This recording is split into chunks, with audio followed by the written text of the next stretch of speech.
رسول اللہ صلی اللہ علیہ وسلم نے فرمایا جمعہ کے دن اور جمعے کی رات کو کثرت سے مجھ پر درود پڑا کرو، بس جو آدمی مجھ پر ایک دفعہ درود بھیجے گا اللہ اس پر 10 رحمتیں نازل کرے گا۔ ہر بالغ پر جمعہ کے لیے جانا ضروری ہے، اور ہر وہ شخص جس پر جمعہ کے لیے جانا ضروری ہے اس پر غسل ہے، یعنی اس کو لازمی غسل کرنا چاہیے، اللہ یہ کہ کوئی مجبوری ہو۔ تو آپ اپنا اسکیجول اس طرح بنائیں نا کہ جیسے اگر آپ ہر روز نہاتے ہیں پھر تو کوئی مسئلہ نہیں، لیکن اگر آپ ایک دن چھوڑ کے ایک دن نہاتے ہیں تو آپ پھر اس طرح اسکیجول کریں کہ جیسے آپ منڈے کو نہائے، پھر وینسڈے کو نہائے، پھر جمعے کو نہائے، پھر آپ سیٹرڈے سنڈے اگر نہیں بھی نہاتے پھر منڈے، تو اس طرح آپ جمعے کو مس نہیں کریں گے۔ یہ نہیں کہ جمعرات کو نہا کے جمعہ کو چھوڑ دیا یا جمعہ چھوڑ کے ہفتے کو نہائے، ایسا نہیں کرنا چاہیے۔ علماء نے غسل کے حکم کے بارے میں اختلاف کیا، بعض تو کہتے ہیں یہ واجب ہے، یعنی فرض کے درجے میں ہے، اور جمہور علماء یہ کہتے ہیں کہ مستحب ہے، پسندیدہ ہے، افضل عمل ہے۔ حدیث میں آتا ہے جس نے جمعے کے دن وضو کیا اس نے اچھا کیا، اور جس نے غسل کیا تو یہ افضل ہے۔ صفائی میں مبالغہ ہوتی نا، ویکلی صفائی آپ کو کرنی ہوتی ہے، یعنی جیسے ناخن وغیرہ کاٹتے ہیں یا پھر اپنے زائد بال وغیرہ اتارتے ہیں، تو یہ سب چیزیں اگر جمعے کے دن ہو تو زیادہ بہتر ہے۔ نبی صلی اللہ علیہ وسلم نے فرمایا جو شخص جمعے کے دن اچھی طرح غسل کرے، اچھی طرح سنوار کر وضو کرے، اپنے بہترین لباس میں سے پہنے، یعنی جمعے کے دن باقی دنوں کی نسبت اچھا لباس پہنے، اللہ نے اس کی قسمت میں گھر والوں کی جو خوشبو لکھی ہو وہ لگا لے، یعنی گھر میں جو بھی خوشبو ہے، پھر جمعہ پڑھنے آئے تو لغو کام نہ کرے، 2 آدمیوں کے درمیان جدائی نہ کرے، یعنی 2 لوگ بیٹھے ان کے بیچ میں گھس کے بیٹھ جائے۔ اس جمعے اور دوسرے جمعے کے درمیان کے پورے ہفتے کے گناہ معاف کر دیے جاتے ہیں۔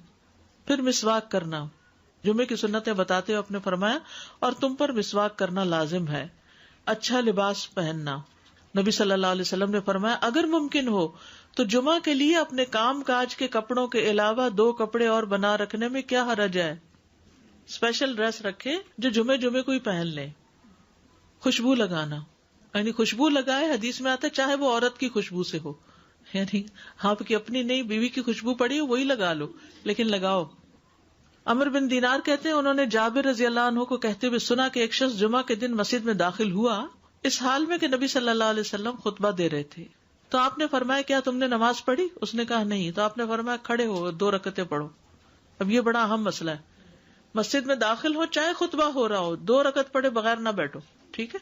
اور یہ کیا ہے؟ دراصل تحیت المسجد، یہ جمعے کی سنتیں نہیں ہیں، یہ کیا ہے؟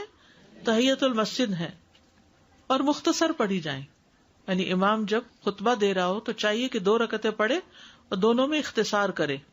نماز سے قبل ہلکا بنانے کی ممانعت، مثلا آپ جلدی چلے گئے تو یہ نہیں کہ ایک گروپ بنا کے آپس میں گپ شپ شروع کر دیں، نہیں، سیدھے ہی لائنوں میں بیٹھیے۔ انتظار کا وقت کیسے گزاریں گے؟ نفل پڑھ کے بیٹھ گئے، ذکر اذکار کریں، قبلے کی طرف رخ کر کے لائنوں میں بیٹھیں، ہلکا نہیں بنائیں، بیٹھ کے خرید و فروخت نہیں کریں، تاخیر سے آنے پہ گردنیں پھلانگ کے نہ آگے جائیں۔ رسول اللہ صلی اللہ علیہ وسلم نے فرمایا ٹیک لگا کے مت کھاؤ، یہ عام ایک ادب بتایا۔ مسجد میں کوئی جگہ مقرر نہ کرو کہ یہ میری جگہ ہے، آپ کیوں آج یہاں کھڑی ہو گئی، کہ تم اسی میں ہی نماز پڑھو۔ کچھ لوگ ہوتے ہیں نا آ کے مخصوص جگہ ہی پڑھتے ہیں، اگر کوئی اور وہاں ڈسٹرب ہو جاتے ہیں۔ اور جمعہ کے دن لوگوں کی گردنیں نہ پھلانگو، ورنہ اللہ تمہیں قیامت کے دن لوگوں کے لیے پل بنا دے گا، کیونکہ بہت اذیت کی بات ہے نا، آپ بیٹھے ہیں لوگ باقاعدہ بعض اوقات کندھوں پہ ہاتھ رکھ کے اس کو تنگ کر اس کو تنگ کر، تو یہ نہیں کرنا چاہیے۔ جب لوگ مسجد آئے تو پہلی صف میں بیٹھیں، یعنی پہلی چھوڑ کے آخری میں بیٹھ جائیں اور پھر لوگ ان کی گردنیں پھلانگتے رہیں، دوسروں کے لیے فتنہ بننا، کسی کو اس کی جگہ سے نہ اٹھانا۔ جابر رضی اللہ عنہ نبی صلی اللہ علیہ وسلم سے روایت کرتے ہیں، آپ نے فرمایا تم میں سے کوئی شخص جمعہ کے دن اپنے بھائی کو کھڑا نہ کرے کہ پھر دوسری طرف سے آ کر اس کی جگہ پہ خود بیٹھ جائے، بلکہ جو آئے وہ کہے جگہ کشادہ کرو، بھائی ہمارے لیے بھی جگہ بناؤ، یہ کہے۔ خطبہ جمعہ اور اس کے آداب، خطبہ جمعہ کی اہمیت، جب اذان ہو جائے تو کیا کرے انسان؟ مسجد کی طرف دوڑ پڑے۔ تو مسجد میں جماعت تو نہیں ہو رہی ہوگی، پہلے کیا ہو رہا ہوگا؟ خطبہ ہو رہا ہوگا۔ خاموشی سے خطبہ سننا، یعنی بات نہیں کرنی چاہیے، کوئی اہم بات بھی نہیں پوچھنی چاہیے۔ ابن مسعود سے روایت ہے کہ انہوں نے ابی ابن کعب سے قرآن کی کسی آیت کے بارے میں سوال کیا جبکہ اللہ کے نبی خطبہ دے رہے تھے، تو انہوں نے اعراض کیا اور کوئی جواب نہ دیا۔ پھر جب آپ نے نماز پڑھائی تو ابی کہنے لگے تمہارا جمعہ ہی نہیں ہوا۔ تو ابن مسعود نے رسول اللہ صلی اللہ علیہ وسلم سے پوچھا تو آپ نے فرمایا ابی نے سچ کہا، کوئی بات کرنے کی اجازت نہیں. یہ کہنے کی بھی کہ چپ ہو جاؤ یہ بھی اجازت نہیں. عبداللہ بن مسعود کہتے کہ جب امام جمعہ کے لیے آ گیا پھر تمہارا اپنے ساتھی سے یہ کہنا کہ خاموش رہو لغویت کے لیے کافی ہے. یہ بھی لغو بات ہے. کوئی لغو حرکت نہ کرنا، کنکریوں سے نہ کھیلنا، فون سے نہیں کھیلنا، میسجز چیک نہیں کرنا، انگلیوں میں انگلیاں ڈال کے پٹاخے نہیں بجانا، گوٹ مار کے نہیں بیٹھنا. گوٹ مار کے کیسے بیٹھتے ہیں؟ گھٹنے اوپر کر کے اور یوں ایسے گھٹنوں کے گرد ہاتھ ڈال کے. کئی دفعہ ایسے نظر آتا ہے کہ خطبے میں لوگ اس طرح بیٹھے ہوتے ہیں کیونکہ پتہ نہیں ہے.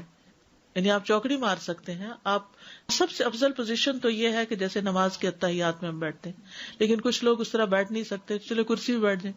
اگر کرسی نہیں ہے نیچے بیٹھے ہیں تو چوکڑی مار کے بیٹھ جائیں، مگر ٹانگیں اس طرح پیٹ کے ساتھ لگا کے گھٹنوں پہ ہاتھ کو بل دے کے اس طرح نہیں بیٹھے. فرض کے بعد 2 رکعت پڑھنا. عبداللہ بن عمر سے روایت ہے انہوں نے رسول اللہ صلی اللہ علیہ وسلم کی نفل نماز کو بیان کیا اور کہا کہ آپ جمعے کے بعد کوئی نفل نماز نہیں پڑھتے تھے حتیٰ کہ واپس تشریف لے جاتے، پھر اپنے گھر میں 2 رکعت پڑھتے تھے. اب جو لوگ گھر نہیں جاتے تو پھر وہیں پر وہ پڑھ لیتے ہیں، ورنہ آپ صلی اللہ علیہ وسلم اپنی سنتیں وغیرہ گھر میں پڑھتے تھے. اور اسی طرح 4 بھی پڑھی جا سکتی، 2 بھی ہیں 4 بھی ہیں. آپ صلی اللہ علیہ وسلم نے فرمایا جب تم میں سے کوئی جمعہ پڑھ چکے تو اس کے بعد 4 رکعتیں پڑھے. یہ آپ کا حکم ہے. تو جب آپ کا 2 چیزیں ہوتی ہیں سمجھنے کے لیے، ایک آپ کا فعل ہوتا ہے اور ایک آپ کا حکم ہوتا ہے. تو ہمارے لیے کیا ہے جو آپ کا حکم ہو. جمعے کے دن قبولیت کی گھڑی ہوتی ہے، اس وقت اللہ سے بھلائی مانگنی چاہیے. رسول اللہ صلی اللہ علیہ وسلم نے فرمایا جمعے کے دن میں ایک گھڑی ایسی ہے کہ کوئی مسلمان اللہ سے کسی خیر کا سوال کرتے ہوئے اس کی موافقت نہیں کرتا مگر اللہ اسے وہی خیر عطا کر دیتا ہے. فرمایا یہ ایک چھوٹی سی گھڑی ہے، تھوڑی دیر کے لیے ہوتی ہے اور یہ ہر جمعے کو ہوتی ہے. ٹھیک ہے. اور خصوصاً نماز میں بھی اگر کوئی دعا کر رہا ہوتا ہے نا انسان تو وہ بھی قبول ہو جاتی ہے. نماز میں دعا کہاں ہوتی ہے؟ شروع میں ہوتی ہے، رکوع میں ہوتی ہے، سجدے میں ہوتی ہے، تشہد میں ہوتی ہیں. تو اگر یعنی جمعہ پڑھ رہے ہیں اور بیچ میں دعائیں آ گئی ہیں تو ہو سکتا ہے وہی گھڑی آ گئی ہو اور آپ کی دعا قبول ہو جائے. عصر کے بعد سے مغرب تک کا وقت ہے. انس بن مالک سے روایت ہے کہ نبی صلی اللہ علیہ وسلم نے فرمایا جمعہ کے دن اس گھڑی کو جس میں دعا کی قبولیت کی امید کی جاتی ہے عصر سے لے کر سورج ڈوبنے تک کے درمیان تلاش کرو، اور دن کی آخری گھڑی ہے. تو اللہ سبحانہ و تعالی ہمیں اس دن کی برکتوں سے فائدہ اٹھانے کی توفیق عطا فرمائے.